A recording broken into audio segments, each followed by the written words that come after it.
इस वीडियो में science practice set paper देखने वाले हैं, तो आप लोग लास्ट तक जरूर बने रहिएगा। तो चलिए शुरू करते हैं। कहता है कि रेडियो धर्मिता की ऐसा इकाई क्या है? तो इसका राइट आंसर होगा ए, बेकुरल। तो रेडियो धर्मिता की ऐसा इकाई बेकुरल है। ठीक है, जैसे देखिए मीटर का मूल राशि जो होता है लंबाई होता है किलोग्राम का। देखिए यहाँ पे लंबाई का जो है मीटर होता है, द्रव्यमान का किलोग्राम, समय का सेकंड, विद्युत धारा का एम्पियर, ताप का केल्विन, पदार्थ की मात्रा का मोल और ज्योति तीव्रता का कैंडेला होता है। ठीक है, ये मूल जो भौतिक राशि लंबाई, द्रव्यमान, समय, विद्युत धारा, ताप, पदार्थ की मात्रा और ज्योति तीव्रता है। नेक्स्ट कहता है कि जब कोई वस्तु बल की दिशा में 1 मीटर की दूरी पर 1 न्यूटन बल के द्वारा चलती है तो किए गए कार्य की मात्रा। ठीक है, तो देखिए यहाँ पे F बराबर है 1 न्यूटन। ठीक है, D बराबर दिया है 1 मीटर, W बराबर क्या होता है F इंटू डी, यानी कार्य बराबर होता है बल गुने बल की दिशा में जो है बल की दिशा में विस्थापन।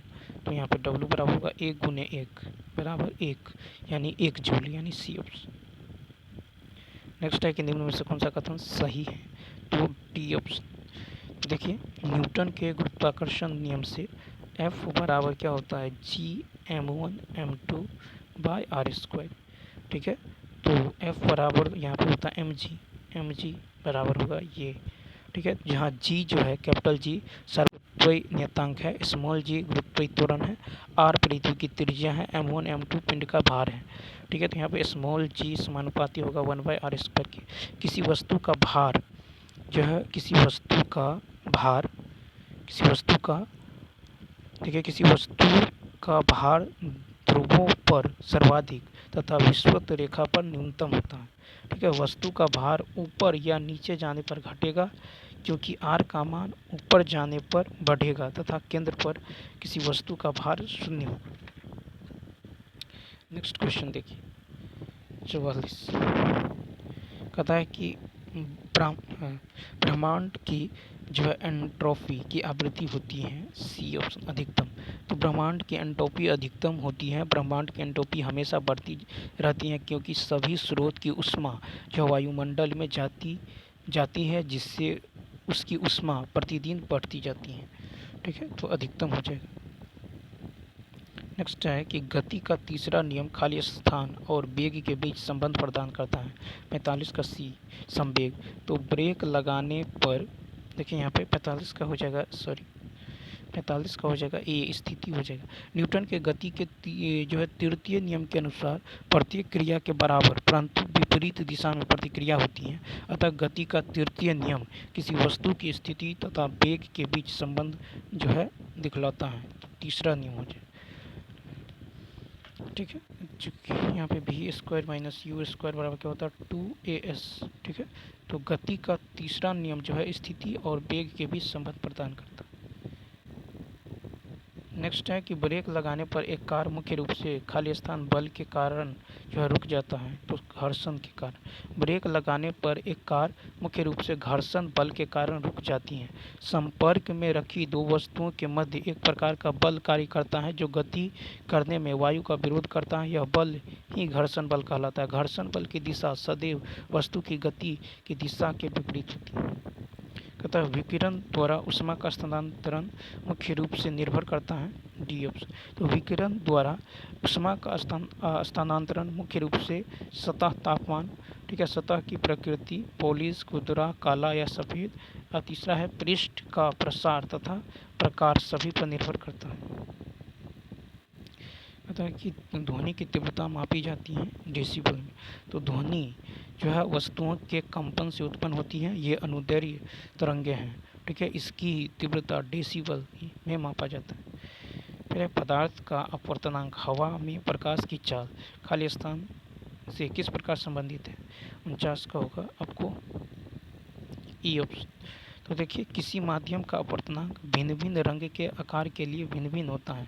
तरंग दैर्घ्य बढ़ने के साथ अपवर्तनांक का मान कम हो जाता है। वायु के सापेक्ष किसी माध्यम का अपवर्तनांक उस माध्यम के निरपेक्ष अपवर्तनांक के लगभग बराबर है। निरपेक्ष अपवर्तनांक होता है निर्वात में प्रकाश की चाल बटे माध्यम में प्रकाश की चाल, और पदार्थ का अपवर्तनांक होता है हवा में प्रकाश की चाल बटे पदार्थ में प्रकाश की चाल। कहता है कि तारे रात को आसमान में क्यों टिमटिमाते हैं? तो नक्षत्र प्रकाश के वायुमंडलीय अपवर्तन के कारण। तारे रात को नक्षत्र प्रकाश के वायुमंडलीय अपवर्तन के कारण टिमटिमाते हैं। पृथ्वी के वायुमंडल में प्रवेश करने के पश्चात पृथ्वी के पृष्ठ पर पहुंचने तक तारे का प्रकाश निरंतर अपवर्तित होता जाता है। क्योंकि वायु की परतें स्थिर नहीं होती, इसलिए हमें यह महसूस होता है कि तारे भिन्न भिन्न समयांतरालों में भिन्न भिन्न स्थितियों में होती हैं। यही कारण है कि तारे हमें टिमटिमाते हुए प्रतीत होती हैं।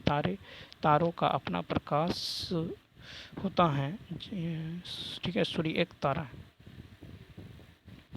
कहता है एक मिश्र धातु किसका एक उदाहरण है, तो ठोस विलयन।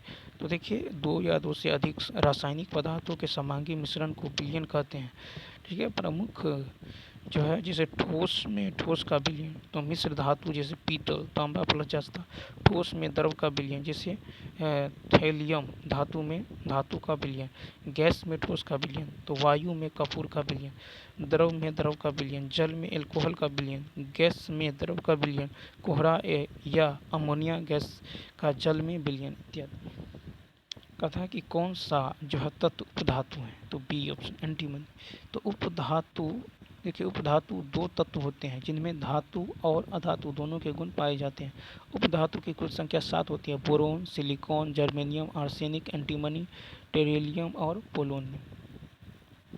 कथा कि हाइड्रोजन के समस्थानिक ड्यूटेरियम में खाली स्थान होते हैं 53 का, तो ई ऑप्शन हो जाएगा।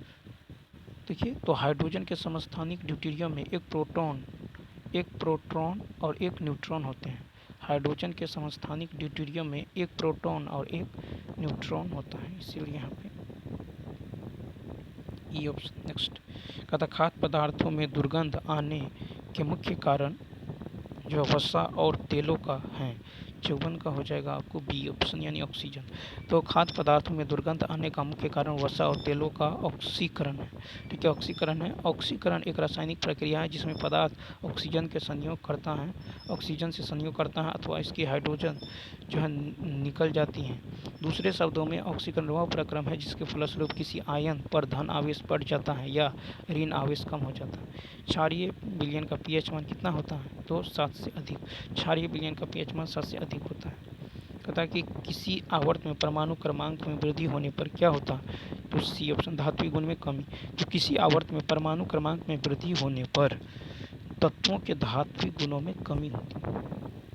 कहता पानी को ब्लीचिंग पाउडर में मिलाने पर कौन सी गैस निकलती है, 57 का सी क्लोरीन। तो यहाँ पे देखिए, पानी को ब्लीचिंग पाउडर में जो है मिलाने पर क्लोरीन गैस निकलती है, जैसे CaOCl2 प्लस H2O, ये बनेगा CaOH2 plus Cl2। Bleaching powder का रासायनिक नाम CaOCl2 होता है। इसे कैल्शियम हाइपोक्लोराइट भी कहा जाता है। यह एक अकार्बनिक यौगिक है। इसका उपयोग क्लोरोफॉर्म तथा क्लोरीन गैस बनाने में किया जाता है। बेकिंग सोडा के विनिर्माण के लिए किन यौगिकों की आवश्यकता होती है, तो साधारण नमक, कार्बन डाइऑक्साइड और अमोनिया। बेकिंग सोडा सफ़ेद क्रिस्टलीय पदार्थ है जो जल में अल्प विलेय होता है। इसका रासायनिक नाम सोडियम बाइकार्बोनेट। इसको बनाने के लिए साधारण नमक, कार्बन डाइऑक्साइड और अमोनिया की आवश्यकता होती है। इसका रासायनिक सूत्र NaHCO3 है। इसका उपयोग पेट की अम्लता कम करने की दवा बनाने में, आग बुझाने के यंत्र में किया जाता है। कहता है जिप्सम और प्लास्टर ऑफ पेरिस के रासायनिक सूत्र कौन सा है, 59 का ए। जिप्सम का CSO4 × 2H2, plaster of Paris का CSO4 × 1/2H2। नेक्स्ट क्वेश्चन कहता है कि किस जीवाश्म ईंधन में ब्यूटेन इसका जो है मुख्य घटक होता है, तो 60 का LPG का मुख्य घटक ब्यूटेन होता है। इसमें जो 50% ब्यूटेन, 45% प्रोपेन और 5% अन्य हाइड्रोकार्बन। कहता कौन सा वसा के पाइसीकरण में शामिल होता है, 61 का बी यकृत। तो वसा के पाइसीकरण में यकृत शामिल है। पाइसीकरण वसा को छोटी रक्त कोशिकाओं में तोड़ने की प्रक्रिया है ताकि एंजाइम कार्य कर सके और भोजन अधिक आसानी से पच सके। पायस 2 या 2 से अधिक तत्व तरल पदार्थों का मिश्रण होता है जो सामान्य रूप से अमिश्रणीय होते हैं। नेक्स्ट क्वेश्चन है कि लार में मौजूद कौन सा एंजाइम स्टार्च के जटिल अणु को जो सरल शर्करा अणु में विघटित कर देता है, तो 62 का होगा ए लार एमाइलेज। तो लार में मौजूद एमाइलेज जो है एंजाइम स्टार्च के जटिल अणु को सरल शर्करा अणु में विघटित कर देता है। एंजाइम के कार्य लाइपेज वसाओं के हाइड्रोलिसिस में सहायक होते हैं और ट्रिप्सिन प्रोटीन के पाचन में सहायक होते हैं। नेक्स्ट कहता है कि मानव के आमाशय में कौन सा अम्ल उत्पन्न होता है? 63 का बी हाइड्रोक्लोरिक अम्ल। आमाशय मानव शरीर के ग्रास नली और ग्रसनी के बीच स्थित होता है। इसके ऑक्सीटिक कोशिकाओं से हाइड्रोक्लोरिक अम्ल निकलता है जो भोजन के साथ आए हुए जीवाणुओं को नष्ट कर देता है तथा एंजाइम की क्रिया को जो तीव्र कर देता है। हाइड्रोक्लोरिक अम्ल HCl भोजन के माध्यम को अम्लीय बना देता है जिससे लार के ट्राइलिन की क्रिया समाप्त की जाती है। फिर कहता है मानव के रक्त के निर्माण में किसकी आवश्यकता होती है? 64 का सी लौह आयरन। तो मानव रक्त के निर्माण में लौह तत्व की आवश्यकता होती है। रक्त में प्लाज्मा और रक्त कणिकाएं होती हैं। प्लाज्मा हल्के पीले रंग का द्रव होता है। इसमें लगभग 92% जल और 8% प्रोटीन, लवण तथा अन्य पदार्थ होते हैं जैसे RBC, WBC और प्लेटलेट्स। फिर कहते हैं कि एक वयस्क मानव हृदय का औसत वजन लगभग 65 का बी 300 ग्राम। तो हृदय एक पेशीय अंग है जो सभी कशेरुकी जीवों में जो आवृत्त तालबद्ध संकुचन के द्वारा रक्त का प्रवाह शरीर के सभी भागों तक करता है। हृदय का औसत वजन महिलाओं में 250 से 300 ग्राम और पुरुषों में 300 से 350 ग्राम होता है। मानव हृदय 1 मिनट में 72 बार धड़कता है। कहता ABO खून ग्रुप प्रणाली का आविष्कार किसने किया था? 66 का सी कार्ल लैंडस्टीनर। तो देखिए ब्लड ग्रुप की खोज सबसे पहले नोबेल पुरस्कार विजेता कार्ल लैंडस्टीनर ने 1900 में किया था। उन्होंने बताया कि ब्लड ग्रुप से संबंधित तत्व रुधिर के लाल रुधिराणु तथा प्लाज्मा में पाए जाने वाले लैंडस्टीनर ने मात्र 3 समूह ABO की खोज की। बाद में डी क्रिस्टिलो तथा स्टूलरी ने चौथे समूह AB का पता लगाया। तथा कौन सा यौगिक गुर्दे की पथरी का निर्माण करने वाला सर्वाधिक सामान्य यौगिक है? 67 का एक कैल्शियम ऑक्जेलेट। तो किडनी स्टोन को रीनल जो लिथियोसिस या कैलकुली भी कहते हैं जो अक्सर किडनी से छोटे 2 मिनरल क्रिस्टल के बनाने के कारण होती है। सामान्यतः ये क्रिस्टल वृक्क में मूत्र मार्ग तक जाते हैं और वहाँ से मूत्र त्याग करते समय बाहर निकल जाते हैं। ये जो है स्टोन्स गुर्दे की पथरी के नाम से भी जाने जाते हैं। ये कैल्शियम ऑक्जेलेट CaC2O4 के बने होते हैं। कहता है कि 2 न्यूरॉन्स के बीच स्थान होता है सिनेप्स। तो न्यूरॉन्स एक सूक्ष्मदर्शी संरचना है जो 3 भागों में मिलकर बनती है। तंत्रिका आवेगों का एक न्यूरॉन से दूसरे न्यूरॉन तक जो संचरण सिनेप्स द्वारा होता है। एक सिनेप्स का निर्माण पूर्व सिनेप्टिक न्यूरॉन तथा पश्च सिनेप्टिक न्यूरॉन की झिल्ली द्वारा होता है जो कि सिनेप्टिक दरार द्वारा विभक्त हो भी सकती है और नहीं भी। मानव शरीर की सबसे छोटी मांसपेशी कौन सी है? तो स्टेपेडियस। तो मानव शरीर की सबसे छोटी मांसपेशी स्टेपेडियस। कहता है कि किस भोजन को बॉडी बिल्डिंग भोजन कहा जाता है? तो ए प्रोटीन से भरपूर भोजन जैसे कि मटर। तो प्रोटीन को आमतौर पर शरीर का जो है सौष्ठव यानी बॉडी बिल्डिंग भोजन के रूप में जाना जाता है। ये जो माइक्रो न्यूट्रिएंट्स हैं जो शरीर के कोशिका वृद्धि और मरम्मत के लिए पोषक तत्व प्रदान करते हैं जिसमें दूध, चिकन, मछली, अंडा और दालें प्रोटीन से समृद्ध। नेक्स्ट क्वेश्चन है कि कौन सा शरीर में ग्लाइकोजन के रूप में संग्रहित होता है? ठीक है, कौन सा शरीर? तो देखिए यहाँ पे जो हो जाएगा कार्बोहाइड्रेट शरीर में ग्लाइकोजन के रूप में संग्रहित होता है। यह जल में अघुलनशील होता है। यह स्वाद में मीठा होता है तथा सजीवों की कोशिकाओं के लिए ऊर्जा का मुख्य स्रोत होता है। नेक्स्ट क्वेश्चन है कि दांत किस प्रकार की बीमारी है? तो बी कवकीय। तो देखिए जीवाणु से होने वाले रोग है टाइफाइड, तपेदिक, प्लेग, हैजा, डिप्थीरिया, टिटेनस, कोढ़, निमोनिया, काली खांसी। कवक से दांत, गंजापन, दम्मा, एथलीट फुट। विषाणु से डेंगू, खसरा, चेचक, polio, swine flu, corona, AIDS. कहता एपिग्राफी का क्या अभिप्राय है? तो शिलालेखों का अध्ययन। तो देखिए कंकालों का अध्ययन ऑस्टियोलॉजी कहलाता है। शिलालेखों का अध्ययन एपिग्राफी कहलाता है। मानचित्रों का अध्ययन कार्टोग्राफी कहलाता है। फिर है कि फलों में मीठेपन के लिए कौन सा शर्करा उत्तरदायी है? तो ये होगा फ्रक्टोज या फ्रूट शुगर एक साधारण चीनी है जो स्वाभाविक रूप से फल, शहद और गन्ने में होती हैं, जो इनके मीठेपन के लिए उत्तरदायी है। माल्टोज माल्ट द्रव्य, अनाज, चावल आदि में सुक्रोज, गन्ने में चीनी पाया जाता है। कहता है कि किस वर्ग में तापमान कुछ प्रजातियों में लिंग का निर्धारण करता है? तो सरीसृप वर्ग के जो है जीवधारियों में लिंग निर्धारण की प्रक्रिया कई कारकों द्वारा होती हैं, जिसमें कुछ में यह तापमान के द्वारा होती हैं और सरीसृप वर्ग के जो है प्राणी को रेप्टाइल्स भी कहते हैं। इसमें सांप, मगरमच्छ के लिए आते हैं। नेक्स्ट क्वेश्चन देखिए, कहता है कि पौधों को 5 जो है समूह में बांटा जाता है, इनमें से कौन सा है? 76 का डी। तो देखिए प्लांट टेक्सोनोमी के अंतर्गत पौधों के 5 जो है समूह में बांटा जाता है, जिसमें थेलोफाइटा, ब्रायोफाइटा, टेरिडोफाइटा, अनावृत बीजी और आवृत बीजी। नेक्स्ट है कि महासागरों में मौजूद शैवालों की जो विशाल मात्रा जो है किसका अंतहीन जो स्रोत उत्पन्न करता है? तो मीथेन। तो शैवाल जो है थैलोफाइटा होते हैं, महासागरों में इनकी विशाल मात्रा पाई जाती है, जिसका प्रयोग खाने में भी किया जाता है। वैज्ञानिक ने महासागरों में इसकी विशाल मात्रा से मीथेन के जो अंतहीन स्रोत उत्पन्न होने की आशंका व्यक्त की है।